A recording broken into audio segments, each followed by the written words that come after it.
Thank you for your interest in learning a little bit more about whether or not you're sitting in a position that's causing your curve to possibly increase. And before we get started, I want you to make sure that you know a couple of things about your scoliosis to kind of get a hold on what would be a proper sitting position for you. Do you know what your primary curve is? Do you have a double major curve? And also, do you know if you have a hip glide? So these are all really important things to know in order to kind of diagnose or figure out whether or not you're sitting in a proper position or a position that does not encourage your curve to stretch out and increase. And I think it goes without saying, if you are sitting in a good position throughout the day, likely your pain will be less as well. So first thing, if you know that your primary curve is off to that right-hand side, you want to make sure that throughout the day that you are not leaning into that side. That is generally the tendency if you have just one major curve. Obviously, we all have compensating curves above and below that one major curve, but if you know that you have one major curve, your tendency is going to be to lean towards that side. So you want to be cognizant of that throughout the day. That tends to happen, when you're sitting on the couch a little bit more easily, even like crossing your legs, it will encourage you to lean towards that side.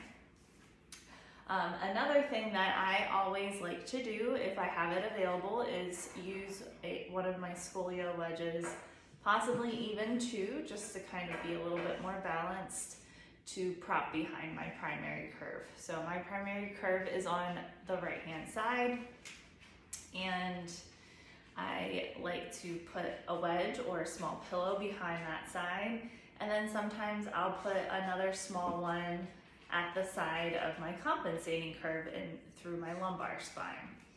So I'm happy to chat with you if you aren't sure about where those might be on your body, but this has been really helpful for myself and for my clients to sort this out.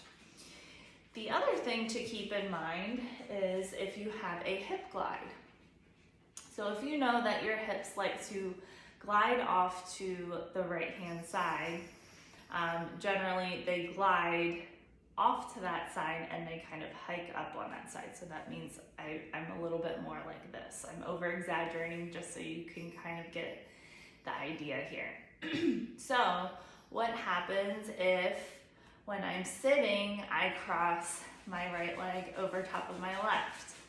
I'm enhancing that hip glide even more. So if you must cross your legs, and I know a lot of you do, and I do as well, it's better to cross the opposite leg over top because that helps to balance out the level or the height of your hips a little bit better.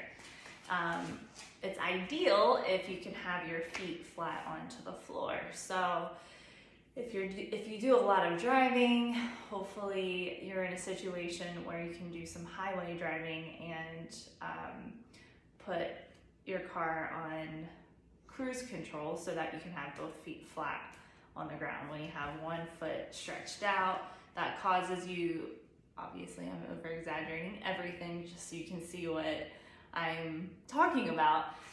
So if you're reaching for the gas pedal, you have an element of rotation happening in through the pelvis, and also kind of a posterior pelvic tilt happening, which increases the strain on that lumbar spine. So any chance you can get to even out those feet on the floor, or even like kind of propped up on an ottoman, that is really ideal to just put your pelvis and your back into a better position. So Let me know if you found this video helpful. If you have any questions, please don't hesitate to reach out.